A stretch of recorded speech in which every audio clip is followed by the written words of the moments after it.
Thank you. Thank you all so much. It's great to be here. I got the last seat on the plane out of Dulles, and I was on the phone at the last second with Harry Reid. Can I get on the plane? Can I get on the plane? He said yes, and I dashed on, and I'm so glad there wasn't any traffic from the airport to come and see you all. I know that you all did carry Elizabeth Warren on your shoulders, and I thank you for it. Isn't it great to have Elizabeth Warren in the U.S. Senate?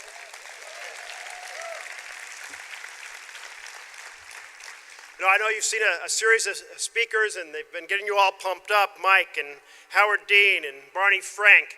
And so I'm going to try to carry on and talk about a few of the big issues that we face as a progressive community. Now, we have a lot of issues because there's a lot of work to get done. But there are three key words that bring it all together, and those three words are the first three words of our Constitution. What are those three words? We the people. Absolutely, the most important three words in our democracy. Did you ever notice that the writers of the Constitution put those words about 10 times larger than the rest of the text so that we wouldn't forget what the Constitution and what our nation was all about?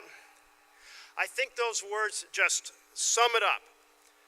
President Lincoln, speaking on the battlefield in Gettysburg, memorializing those who fell in battle, said the cause they sacrificed for is this, quote, that government of, by, and for the people shall not perish from this earth.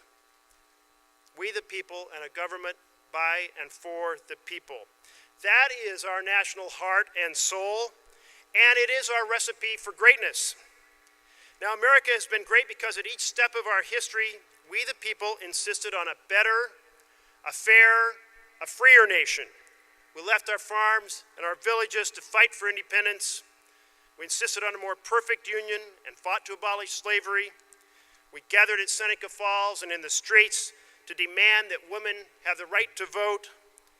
We fought 2 world wars and came home to build an America with greater and wider prosperity than's ever been seen on this planet.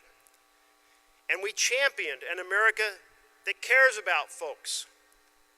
I want to quote Herbert Humphrey, who said, "We need to take care of those in the dawn of life, our children, those in the sunset, our seniors, and those in the shadows, the sick, the needy, and the disabled." We the people, all of you, all of our predecessors who have fought for these values, did this and more. But today, we the people is in deep trouble. Have you noticed that today things more resemble of, by, and for the powerful? Government for the powerful turns the entire vision for our nation on its head. It destroys our nation's heart and soul. It deeply imperils our future. You know, not so long ago, our economy and government were all about creating opportunity and investing in our future. But when the powerful are running the show, things look a lot different. Today, millions of American families are struggling minimum wage jobs, while good manufacturing jobs are getting shipped overseas. And today, kids from working families are sitting in classrooms of 40 students in schools stripped of enriching electives in arts and language and physical education, while billionaires are paying lower tax rates than their secretaries. And today, homeowners remain trapped in underwater loans owing more than the homes are worth, while Wall Street banks are bailed out and rewarded with prosecution-free zones, too big to fail and apparently too big to jail. Do you kind of sense sometimes the system is rigged against we the people? I hear it every day when I talk to folks. In this dynamic between we the people and the powerful do have a strong hand. They've got the money in elections. They've got the money in lobbying. They've got the money in shaping public opinion through press and advertising and think tanks. But we gathered here tonight, we have a strong hand too. If we're organized, if we're committed, if we're willing to fight and work, We, the people, can be an unstoppable force that transforms politics and policy. Now, Robert Kennedy captured this when he was speaking in South Africa when the end of apartheid was still a distant vision. And he said, "Each time a man stands up for an ideal or acts to improve the lot of others or strikes out against injustice, he sends forth a tiny ripple of hope, and crossing each other from a million different centers of energy and daring, those ripples build a current that can sweep down the mightiest walls of oppression and resistance. We, the people, have done it before. We have generated those ripples. We've created those powerful waves, and now we must do it again because our nation is in trouble and needs us."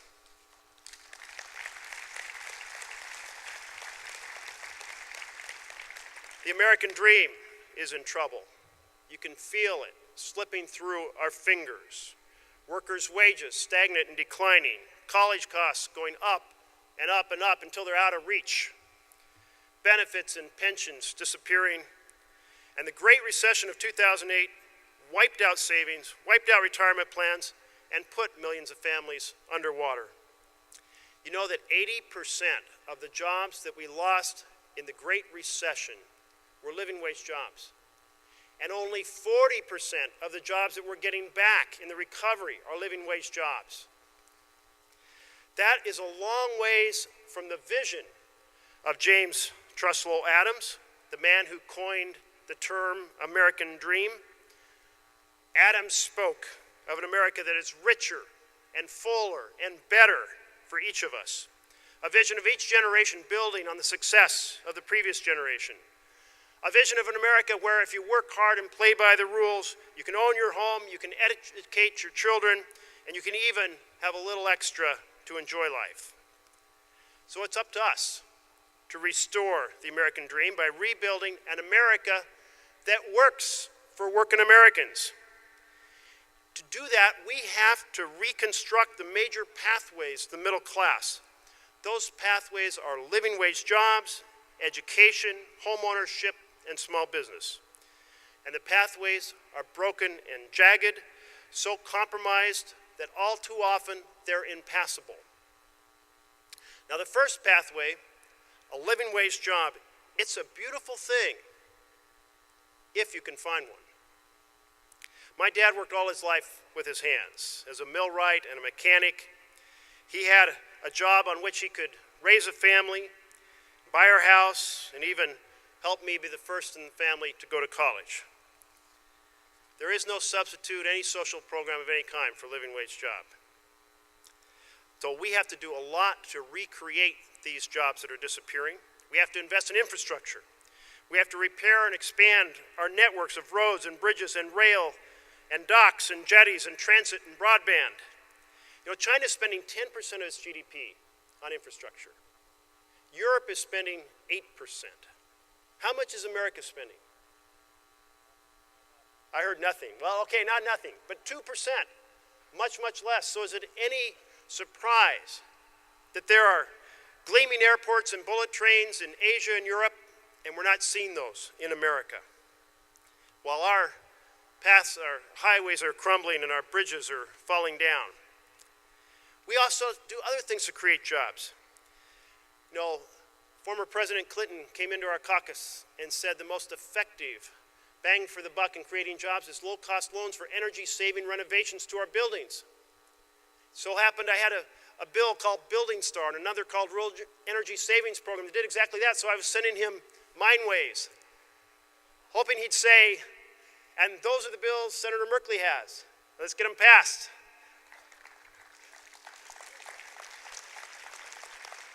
My Mineways didn't work. And it has been incredibly hard through the U.S. Senate to get logical, job-creating bills passed. And I'm going to come to that in a little while. But there are very real things we can do right now. And of course, more and more good jobs demand a good education. An excellent K-12 public education in a working-class community helped launch me into life. But increasingly, our public schools are coming up short. The classrooms are overcrowded. and we've lost a lot of teachers. You know, we've lost 300,000 teachers and school aides in the last 5 years. Let's hire them back.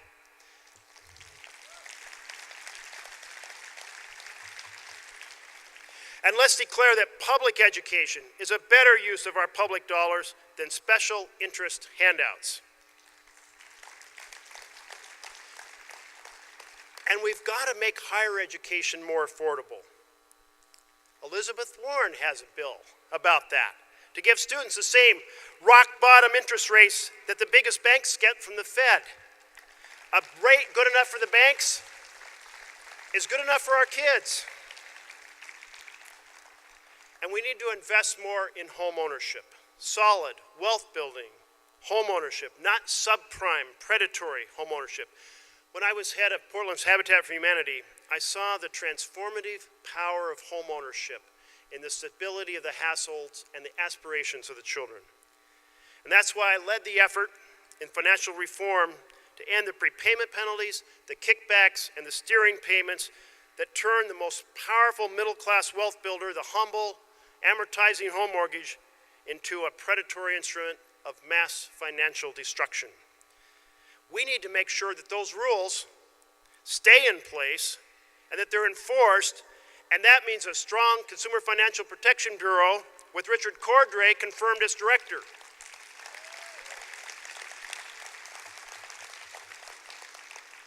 And by the way, no conversation about rebuilding the middle class is complete without this. Social Security and Medicare are the most successful middle class programs this country has ever seen.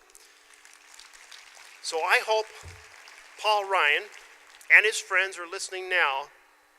No benefits cuts, no vouchers, no privatization, not on our watch.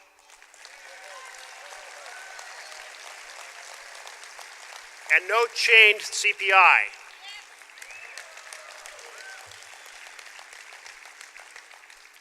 Here's one way to put a down payment on rebuilding the middle class.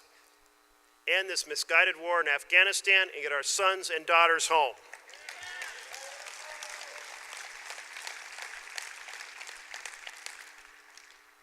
How about we take that $120 billion we're spending in Afghanistan, spend a third of it on infrastructure, spend a third of it on education, and spend a third of it to reduce the deficit. More jobs, more investment in our children, and less debt, a triple win.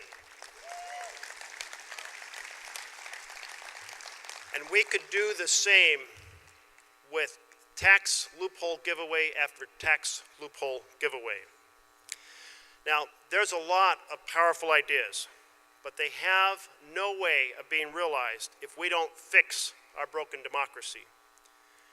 And that means Citizens United has to go.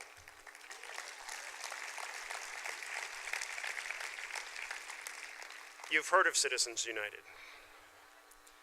Our Supreme Court decided that unlimited corporate cash flooding our campaigns was not corrosive and not corrupting. Could they be more wrong? You know, Citizens United, it rips we the people right out of the Constitution.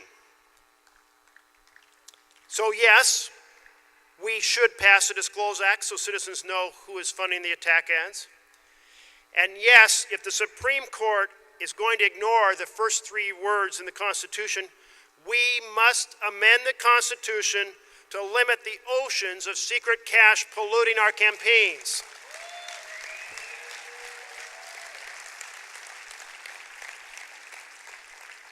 I'll accept that corporations are people when a company shows me a long-form birth certificate.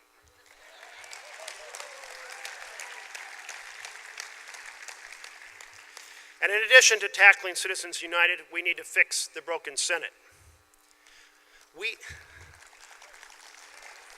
the people are not being heard when 41 senators block the Consumer Financial Protection Bureau from ending predatory practices and standing up for middle-class families. We the people are not being heard when 41 senators wage a war on organized labor and say we'd rather shut down the National Labor Relations Board than let it do its job. We, the people, are not being heard when 41 senators seek to pack the courts by blocking President Obama's highly qualified nominees. This has to end. I've been proud to partner with Senator Tom Udall, a real champion, and with all of you in this campaign to end the abuse of the filibuster. The founders never envisioned that a co-equal branch of government, the Congress, would use the advice and consent clause to damage and undermine the other two co-equal branches. So here's the bottom line. It's time to change the Senate rules to require up and down votes on both executive and judicial nominees.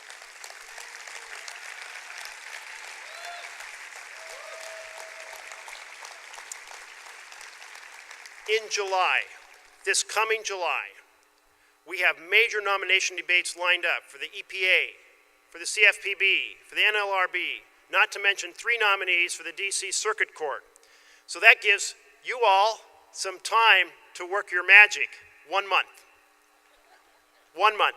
Make no mistake that there has been a coordinated Republican effort to delay and block such nominations as part of a larger effort to weaken the president and cripple the progressive agenda. So here's the thing. If we can't get timely up and down votes on these nominees in July, it is time to take control of our own destiny and change the Senate rules.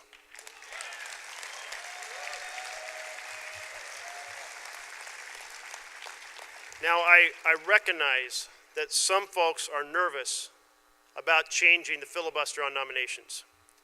They want to preserve the 60-vote threshold so that someday, when we're in the minority, we can use it to block bad nominations.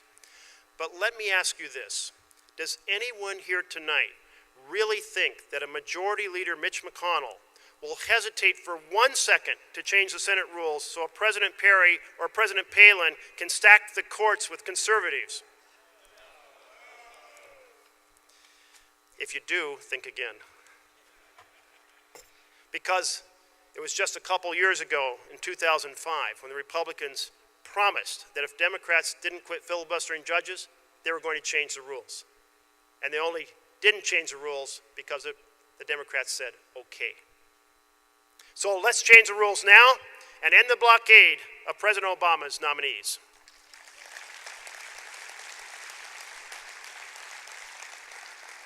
Have no doubt, Citizens United and filibuster are instruments used by the powerful against the people, and that must change if we are to reclaim our nation. Now let's turn to the biggest challenge we face, catastrophic climate change. A couple weeks ago, we had a big wake-up call when the level of carbon dioxide in the atmosphere hit 400 parts per million. You can wiggle your fingers to remind yourself, 400. That's a huge number. That is a number that is perhaps the most important number on the planet. We haven't had this level of carbon pollution for 3 million years, long before humans left footprints in the sand. Now, this is no ivory tower issue. The effects are everywhere. In Oregon, we see it in our glaciers, our spreading pine beetle infestations. Last summer's fires, the largest in a century. 3 worst ever Klamath Basin droughts in 13 years. We see it in our Pacific Ocean oysters that are having trouble reproducing in the higher acidic waters of the Pacific. We also see it because Oregon, instead of California, is now the best Pinot Noir producer on the planet. Sorry, California. Did you know that the rate of carbon pollution has doubled in the last 30 years? 2 parts per million a year instead of 1. And that carbon injected into our atmosphere stays there for thousands of years. In short, this is the biggest challenge facing humankind. And right now, we're failing the test. We have to end our fossil fuel addiction.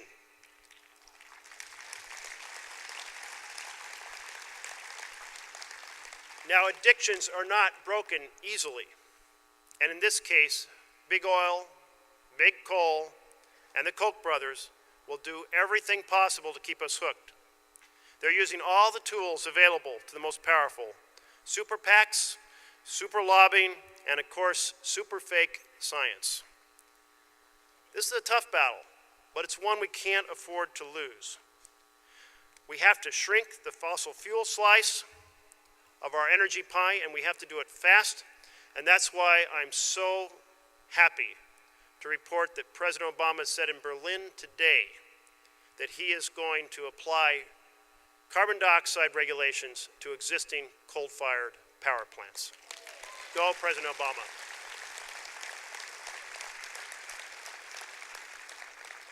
In addition to shrinking the slice of fossil fuels, we have to forego the dirtiest forms.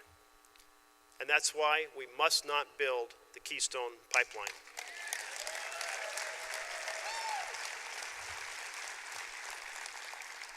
The President said in his second inaugural, quote, "We will respond to the threat of climate change, knowing that the failure to do so would betray our children and future generations." And today in Berlin, President Obama said that the US and the world have a moral imperative to take bold action to slow the warming of the planet.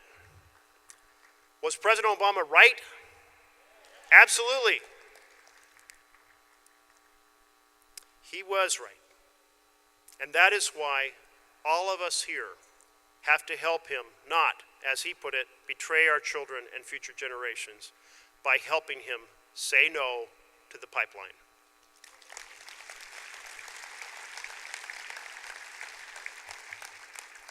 We have a lot to do. Rebuilding the middle class, restoring the American dream, countering Citizens United, fixing the broken Senate, responding to the global challenge of catastrophic climate change, and so many other causes. Isn't it time to declassify the FISA court findings of law so we can have a full democratic debate on privacy and security? And isn't it way past time to pass the Employment Non-Discrimination Act, which I'm happy to report now has 52 sponsors in the US Senate? You know, in 1996, it lost by one vote 17 years ago. By one vote. It was 50-49. And it isn't about time to establish merit equality for all American citizens.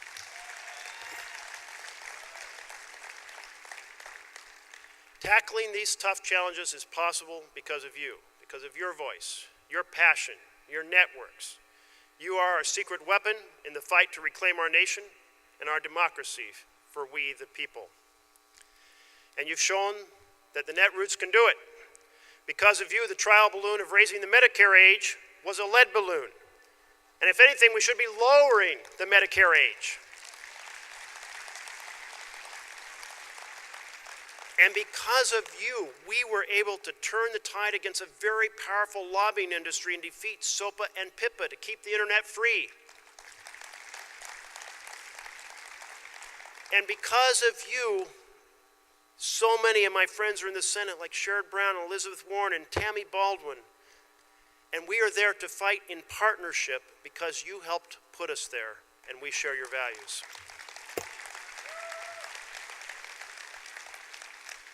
And now our nation needs you to wade into these battles we've talked about tonight.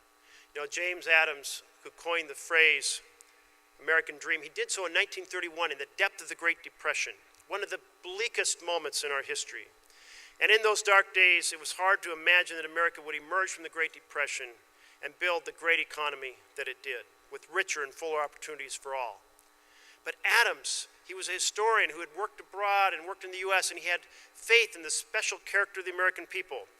And he said this in his introduction to his book, which, by the way, he was going to name American Dream, but his editor didn't think anybody would like the phrase. He said in his introduction, "Ever since we became an independent nation, each generation has seen an uprising of ordinary Americans to save the American dream from the forces which appear to be overwhelming it." Well, we are those Americans. You are. We are. It's time to stand up, to stand together, to save the American dream. It's time to stand up and stand together to fight for a country where an honest day's work earns an honest day pay. A country where our students can go to college without a mountain of debt the size of a home mortgage.